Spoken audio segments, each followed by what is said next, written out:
پاکستان تحریک انصاف کے حمایت یافتہ امیدوار بھی تھے. بہت بہت شکریہ علی محمد خان صاحب.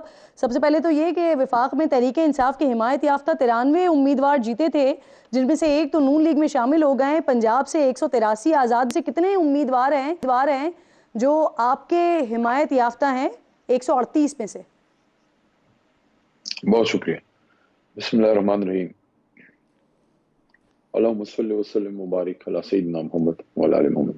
سب سے پہلے تو بہت ایک اہم بات کہ جو سابقہ خاتون اول بشرا بی بی ہیں، ان کے بارے میں ان کی میرے خیال میں اپنی سسٹر کی طرف سے یہ ٹویٹ بھی آئی ہے اور اطلاعات آئی ہیں کہ ان کے ساتھ بہت ہی ناروا سلوک رکھا جا رہا ہے ان کے جو ہاؤس اریسٹ ہیں بنی گالہ میں.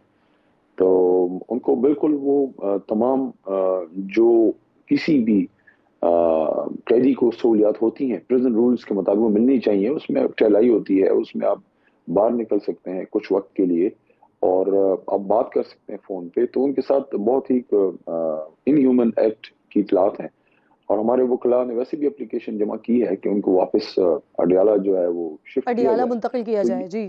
جی تو اس چیز پہ بہت ایک ریزرویشن آ رہی ہے. میں نے مناسب سمجھا کہ اس گفتگو سے پہلے اس کا میں ذکر ضرور کروں کہ بہرحال وہ ایک خاتون بھی ہیں، سابق خاتون اول تو ہیں ہی، لیکن وہ ایک خاتون ہے اور پردہ دار خاتون ہے اور گھریلو خاتون ہے.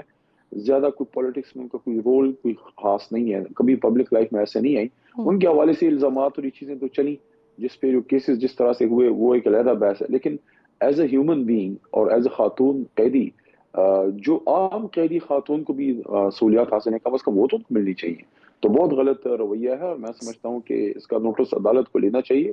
اور وہ جب چونکہ قیدی ہیں تو جو سپرڈنٹ جیل ہوتے ہیں انہی کے نیچے ان پہ سارے رولز اپلائی ہوتے ہیں، تو اس کا ضرور نوٹس دیا جانا چاہیے. بہت ہی غلط عمل ہے. جہاں تک آپ کے سوال کا تعلق ہے، دیکھیے آپ خود تشریف لائی تھی مردان اور آپ نے وہاں ماحول دیکھا جس طریقے سے لوگ تحریک انصاف کے ساتھ کھڑے رہے اور ریزلٹس اس کے سامنے اب وہ عیاں ہیں. اور آپ پورا ملک اس کو دیکھ رہا ہے کہ جس طریقے سے تحریک انصاف کی جو واضح اکثریت ہے اس کے ساتھ کھیلا گیا، کھلواڑ کیا گیا اور کرنے کی کوشش کی جا رہی ہے. اس وقت بھی تحریک انصاف کے جو لوگ ہیں وہ ابھی بھی اکثریت میں ہیں اور رائٹ تحریک انصاف کا بنتا ہے. اب پہلے تو میری طرف سے اپنی جیت کی مبارکباد قبول کیجئے علی صاحب، اور مجھے یہ بتائیے کہ پنجاب سے جو 138 آزاد ہیں ان میں سے کتنے امیدوار ہیں جو آپ کے حمایت یافتہ ہیں؟ ذرا ایک نمبر کلیئر آ جائے سامنے. دیکھیں اس وقت جو آپ کا سکرین بھی ہمارے سامنے 93 کا عدد جو ہے وہ شو کر رہا ہے. کچھ آزاد اور بھی ہیں، کتنے رابطے میں اس پہ میں ابھی بات میرا کرنا شاید مناسب نہ ہو. لیکن ایک چیز بہت زیادہ کلیئرٹی کے سامنے آ گئی ہے. ایک یہ کہ پیپلز پارٹی اور نون لیگ یہ ایک ہی سکے کے دو رخ تھے، ہیں اور رہیں گے، اور ہم نے یہ بات کی. اور اگر آپ دیکھ لیں جس طرح ان کے ملاقاتیں ہو رہی ہیں، مطلب ہے کہ صرف انتخابات کے لیے علیحدہ ہوئے اور پھر دوبارہ اکٹھے ہونے. تو یہ قوم اس کو دیکھ لے. اور دوسری چیز یہ ہے کہ ابھی مجھے اس کی نہیں سمجھ آ رہی کہ قوم سے ہمیں لڑنے کی کیا ضرورت ہے. فارم 45 فارم 47 میں ڈیفرنس کیوں آ رہا ہے؟ جہاں جہاں لوگوں کو مینڈیٹ ملا ہے تحریک انصاف کو، اس کو کیوں چھینا جا رہا ہے؟ بلکہ دو تو ممبران کے بارے میں اطلاعات ہیں میرے خیال میں مفتی کفایت صاحب کی، کیونکہ میں آج اسلام آباد ابھی پہنچا ہوں تو زیادہ میرے پاس انفارمیشن ابھی اس طرح سے نہیں کہ میں لوگوں میں تھا. علی صاحب یہ کہ اس وقت دیکھیں سنگل میجورٹی تو کسی کو بھی نہیں ملی، نہ آپ کو ملی، نہ پی ایم ایل این کو ملی، نہ پیپلز پارٹی کو ملی. تو اگر آپ بھی حکومت بنانے کا کلیم کر رہے ہیں تو آپ کو بھی کسی نہ کسی کے ساتھ تو ملنا پڑے گا، باقی جماعتوں کو بھی کسی نہ کسی کے ساتھ ملنا پڑے گا.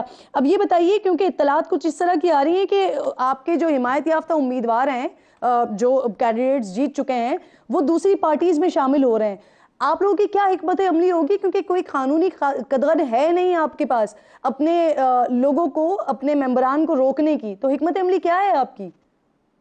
دیکھیں اس پہ ہماری لیگل ٹیم اس پہ اپنا مشورہ کرے گی اور میرے خیال میں لائعمل انہوں نے بنایا ہوگا. میرا تو ان کو مشورہ یہ ہوگا کہ اس پہ ضرور ہمیں آگے جانا چاہیے، کیونکہ جو بھی لوگ تحریک انصاف کے پلیٹ فارم سے پاس ہوئے ہیں تو بے شک ہمارے پاس نشان نہیں تھا، لیکن آپ نے جب الیکشن کمیشن میں اپنے ڈاکیومنٹس جمع کیے تو آپ نے ایفیڈیوٹ دیا تھا کہ میں تحریک انصاف سے الیکشن جو ہے وہ لڑ رہا ہوں. تو آپ ایک جماعت کے رکن تھے، ایک جماعت کے رکن ہیں، اور اگر آپ اپنی ایک جماعت سے اس طرح سے سوئچ اوور کرتے ہیں، آپ آزاد امیدوار کے طور پہ اپنے ڈاکیومنٹس آپ نے جمع نہیں کیے تھے، صرف نشان نہ ملنے کی وجہ سے آپ کو بیٹھ نہیں مل سکا. تو اس میں ایک قانونی بہت بڑا کوسچن مارک ان لوگوں پہ ہوگا. باقی اکثریت انشاءاللہ ہمارے ساتھ رہے گی.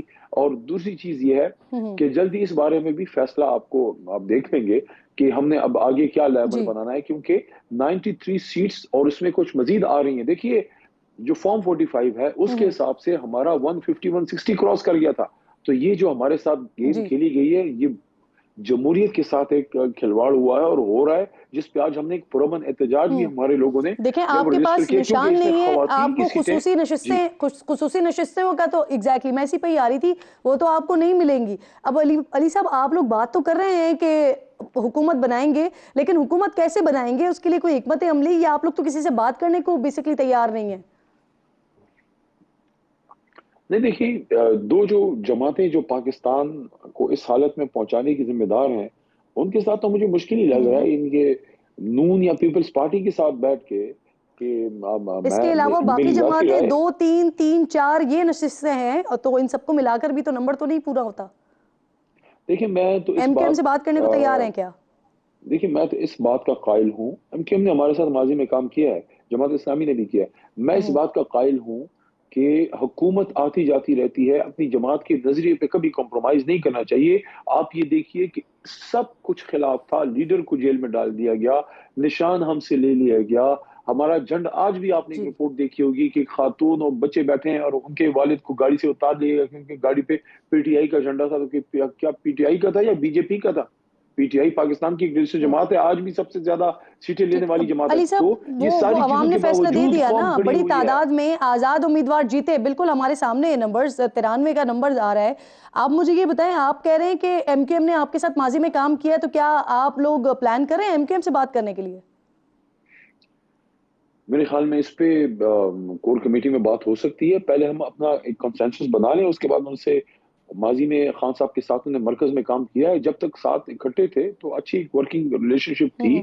بعد میں پھر آنکھ وانک ایک دوسرے کو کسی نے ماری, سندھ ہاؤس سے کوئی اشارے آئے, کچھ ہوا, اس کے بعد وہ ہم سے دور ہو گئے. لیکن جب تک ساتھ تھے تو اچھی ورکنگ ریلیشن شپ تھی. لیکن میں اس پہ کوئی یہ کمٹمنٹ آپ کے سامنے نہیں کر سکتا. آزاد امیدوار کی حیثیت سے کسی سیاسی جماعت میں شامل ہونے کے امکانات ہیں علی صاحب؟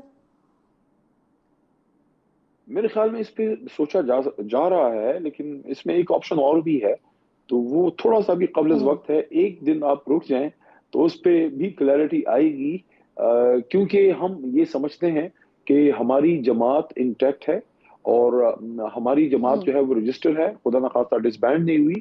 اور ہم اس پہ ایک کوشش ہم کریں گے کہ تحریک انصاف کو بطور جماعت جو ہے, جو ان کا جائز حق ہے وہ دیا جائے, اور ہماری جتنے لوگ جماعت کے پلیٹ فارم سے اس کی سپورٹ سے پاس ہوئے ہیں تو ان کو اپنی جماعت میں جانے دیا جائے. یہ ان کا آئینی اور جمہوری رائٹ ہے. اور اس طرح سے ہمارے جو خواتین کی سیٹیں ہیں, جو ریزرو سیٹیں ہیں, مائنورٹی سیٹس ہیں, لیکن 93 سیٹس لینے والی جماعت ان حالات میں جو سب کے سامنے آیا ہے اس کے باوجود کھڑی ہے. علی صاحب, جب میں مردان آئی تھی آپ نے اس وقت بتایا تھا کہ ہم الیکشن سے پہلے انٹرا پارٹی الیکشن کروانے جا رہے ہیں, لیکن پھر انٹرا پارٹی الیکشن آپ کے ہوئے نہیں. یہ ایک آپشن آپ کے پاس بچتا ہے, لیکن وقت بہت کم ہے نا.